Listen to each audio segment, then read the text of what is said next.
मेरे आज बोलने का विषय है खुशी कैसे प्राप्त की जाए। खुशी का रहस्य क्या है, कैसे खुशी मिले। इस जीवन में हर इंसान खुशी चाहता है और उसे मिलती भी है, लेकिन वो थोड़ी देर के लिए होती है। जैसे किसी ने बोला कि मेरे को कार, कोठी, बंगला, पैसा ये मिल जाए, उसके बाद फिर दोबारा से इच्छा होती है कि ये चीज़ हमारे पास आ जाए, वो चीज़ आ जाए, हम तब खुश होंगे। हमें नया मोबाइल मिल जाए, हमें फिर खुश होंगे। फिर नया कोई और मॉडल आ गया तो फिर बोलेंगे वो मिल जाए तब खुशी मिलेगी। कहने का मतलब ये है कि जो भी संसार की चीज़ें हैं, उनसे हमें खुशी जो भी मिलती है, वो थोड़ी देर के लिए मिलती है, स्थायी खुशी नहीं होती। उस स्थायी खुशी को हम कैसे प्राप्त करें?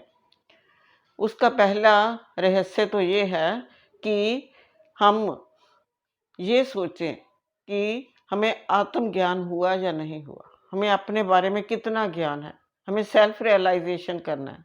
सेल्फ रियलाइज़ेशन मतलब अपना ज्ञान पता चलना कि मैं कौन हूँ, क्या हूँ, यहाँ क्या करने का मेरा मकसद है, ये सब पता होना चाहिए। ये मैं आपको एक घटना सुनाती हूँ। एक विद्यार्थी होता है, वो पढ़ने में तो बहुत ही नालायक है, असफल हो जाता है, जो भी याद करता है उसे भूल जाता है।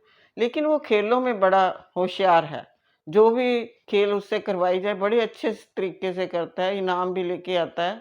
लेकिन वो इस बात से नाखुश है कि वो पढ़ाई में क्यों असफल हो जाता है।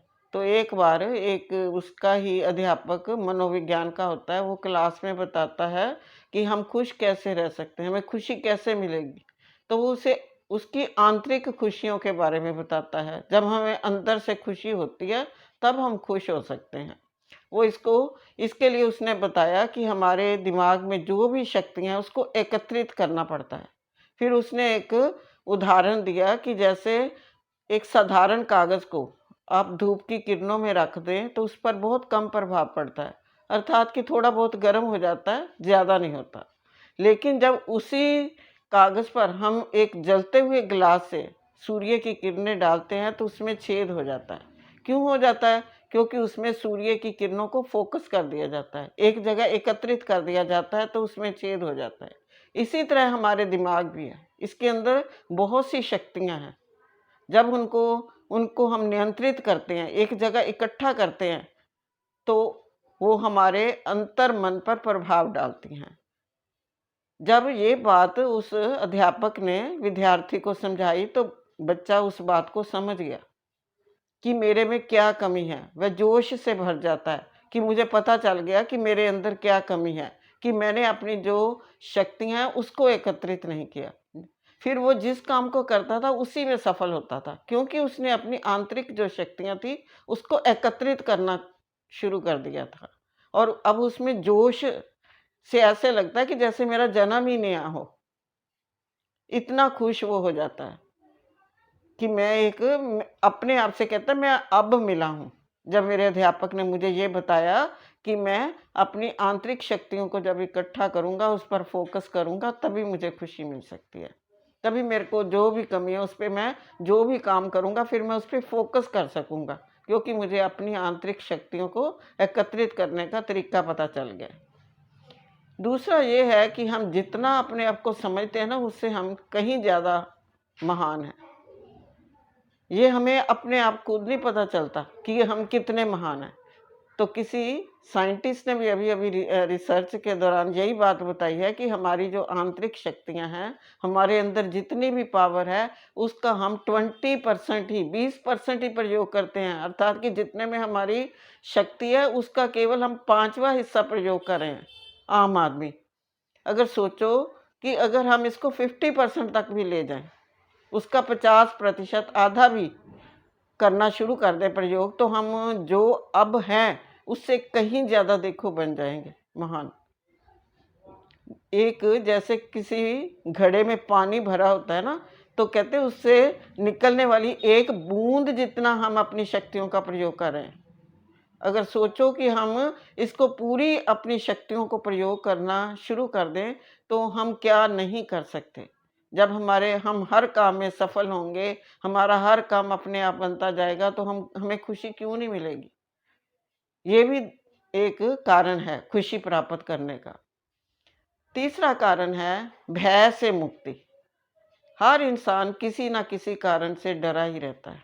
कभी उसको भविष्य की चिंता होती है, कभी पास्ट से डर लग रहा होता है, कभी उसे अपनी बीमारियों से डर लगता है, कभी पैसों से डर लगता है कि मेरे पास सब पैसे ख़त्म हो गए तो मैं भविष्य में क्या करूँगा? या मेरे पास इतने ज़्यादा पैसे हैं कि मैं इनको कैसे सँभालूँ?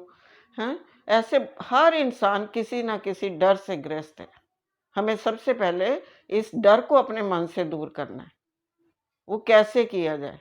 कहते ये तो एक ऐसे है कि जिसको जितना मर्ज़ी बढ़ाकर देख लो। आप थोड़ा-सा बीमार हुए, आपके हेडेक हुआ, आप सोचते-सोचते ये सोचते हैं पता नहीं मेरे कोई ब्रेन हैमरेज ना हो जाए, मेरे को कैंसर ना हो जाए, मेरे को ये ना हो जाए। ऐसे जितना डर होता है उससे भी कहीं ज़्यादा बढ़कर सोचते हैं। जैसे एक स्कूल का बच्चा ही है मान लो, उसने कोई काम नहीं किया स्कूल का तो वह भय से ग्रस्त है कि मैं स्कूल जाऊँगा तो मेरे टीचर पता नहीं मेरे से क्या बोलेंगे, मेरी पिटाई करेंगे। हो सकता है वो टीचर उस दिन स्कूल ही ना आए या उससे पूछे ही ना मैंने कल तेरे को कौन-सा काम दिया था। ऐसे ही हर इंसान जिस चीज़ से भी डरा है ना, जितना वो डरा है उससे कहीं ज़्यादा उसकी कल्पना करने लग जाता है कि मेरे को ये ना हो जाए, मेरे को वो ना हो जाए, बहुत सोचता है। लेकिन ये डर भी हम अपने खुद इसको दूर कर सकते हैं। कोई हमारे डर को दूर नहीं कर सकता। आपको प्रेरित तो कर सकता है कि कुछ नहीं होता, कर लो आप ये काम हो जाएगा। जैसे कोई बच्चा है किसी भूत अंधेरे से डरता है, हम वो बोलता है कि भूत आ गया, भूत आ गया। तो हम उसे क्या बोलते हैं कि डरो मत, कुछ नहीं होता भूत वगैरह कुछ नहीं होते। उसे हम समझाते हैं। इसी तरह दूसरे व्यक्ति भी हमको समझा तो सकते हैं कि डरो मत, लेकिन हमें खुद ही उस डर पर काबू पाना होता है। कोई और हमारे डर को दूर नहीं कर सकता, उसके लिए हमें खुद को हिम्मत करनी पड़ती है। हम सो रहे हैं मान लो रात को, एक मेंढक की आवाज़ तालाब से आ रही है, तो हमें सोते हुए ऐसे लगता है जैसे कि 100 मेंढक बोल रहे हों। कहने का अभिप्राय ये है कि डर थोड़ा-सा होता है, लेकिन वो प्रतीत हमें ऐसे होता है, लगता हमें ऐसा है कि पता नहीं क्या कुछ हो जाएगा। ऐसी एक घटना है, एक व्यक्ति किसी जंगल में उसका घर बना होता है, वो अपने कमरे में अकेला होता है। लेकिन दिन के समय उसने एक अखबार में पढ़ा होता है कि फलां-फलां जगह पर डाकुओं ने डाका डाला और जो घर का मालिक था उसको लूट-पाट भी लिया और उसकी हत्या कर दी। तो उसके दिमाग में वही विचार घूमने लगते हैं। रात का समय है, तो उसे कुछ ऐसी आवाज़ें आती हैं जैसे उसके कमरे की तरफ कोई धीरे-धीरे, धीरे-धीरे आ रहा है, बड़ी सावधानी से आ रहा है। तो वो ऐसा अज़्यूम कर लेता है, ऐसी कल्पना कर लेता है कि मेरे केबिन के बाहर कोई बहुत गैंगस्टर हैं, उनके पास मशीन गन्स हैं। जैसे ही मैं दरवाज़ा खोलूँगा, वो मुझे मार देंगे, मेरी हत्या कर देंगे। लेकिन वह डर के मारे काँपने लगता है। जिस कुर्सी पर बैठा होता है, वहीं पर जड़ होता है। फिर बड़ा सोचता है कि मैं तो बस अब मरने वाला ही हूँ।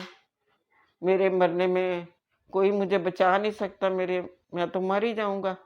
तो कहते हैं मरना ही है तो फिर क्यों ना मैं दरवाज़ा खोल के तो देखूँ कि कौन है बाहर। जब वह देखता है, बड़ी तेज़ी से दरवाज़े को झटके से खोलता है, तो बाहर देखता है कि एक गिलहरी कमरे में है और फटाफट वो बाहर निकल जाती है। देखो एक छोटी-सी गिलहरी की आवाज़ को उसने कितना बड़ा कर लिया कि कोई गैंगस्टर है, मशीन गन्स लेके खड़े हैं, जैसे ही मैं दरवाज़ा खोलूँगा तो वो मेरे को मार देंगे। इतने छोटे से डर को उसने कितनी बड़ी कल्पना करके बड़ा बना लिया। कहते हैं ऐसे ही हमें भी इस डर से मुक्ति पानी है। और पानी कैसे है? खुद को ही पानी है। अपने अंदर ही ये शक्ति जागृत करनी पड़ेगी। अन्यथा हमारी कोई इस डर को दूर नहीं कर सकता। प्रेरित कर सकता है लेकिन डर को दूर नहीं कर सकता। चौथा रहस्य है परमात्मा में विश्वास रखना। अगर आप परमात्मा में आपका विश्वास है, आप सोचते हो कि परमात्मा हमारे साथ है, उसका हाथ हमारे ऊपर है, तो आपका जो भय है ना, वो दूर हो जाएगा। और आप ये सोचेंगे कि मैं कोई भी काम करूँगा, परमात्मा मेरी सहायता कर रहा है। और उसकी सहायता का शुक्राना कीजिए। उसकी सहायता के लिए, उसकी कृपा के लिए उसका शुक्राना करें और बोलें परमात्मा के आगे जो भी आपको दुःख है वो आप सुना सकते हो। आप सुना देंगे परमात्मा को, तो आप हल्के हो जाएँगे। आपको ऐसा नहीं लगेगा कि मैं दुखी हूँ। क्या आएगा आपको अंदर से जो शक्तियाँ हैं, परमात्मा के जो गुण और शक्तियाँ ना, आप परमात्मा की जैसे-जैसे आप शुकराना करते जाओगे, उसकी कृपा को महसूस करते जाओगे, आपके अंदर वो गुण और शक्तियाँ स्वयं ही आनी शुरू हो जाएँगी। फिर आप सोचोगे कि देखो मेरे जैसा तो कोई खुश व्यक्ति ही नहीं है। आपके चेहरे से ये प्रतीत होगा कि आप कितने खुश हो। बस अपना ये महसूस करो कि परमात्मा हमारे साथ है। हम हर जो भी काम करेंगे, वो परमात्मा ही हमसे करवाता है। परमात्मा ही हमारे साथ है। तो हम किसी चीज़ से हमें घबराना नहीं है, हमें बल्कि खुशी होगी कि परमात्मा हमारा साथ दे रहा है, तो हमें हर काम में जो सफलता मिलती जाएगी। जैसे आज मुरली में भी बाबा ने कहा कि अपना जो भी आपको कोई भी कष्ट है, वो आप बाबा को बता दो और हल्के हो जाओ, उड़ो, जैसे रुई उड़ती है और ओके कर दो। ओके मतलब बाबा, के मतलब किंगडम, बाबा भी हमारा और राज्य भी हमारा। जब सब कुछ हमारा है तो हम खुश कैसे नहीं रहेंगे? आप इन कारणों पर गौर कीजिए और महसूस कीजिए और इसको प्रैक्टिकल रूप में लाके देखिए कि वाक़ई में आपको जब अपने शक्तियों को, अपने गुणों को आप पहचान लेते हो और उसे कार्य रूप में लेके आते हो, तो वो जो खुशी आपको मिलेगी, वो आंतरिक खुशी होगी, वो खुशी स्थायी खुशी होगी। ओम शांति।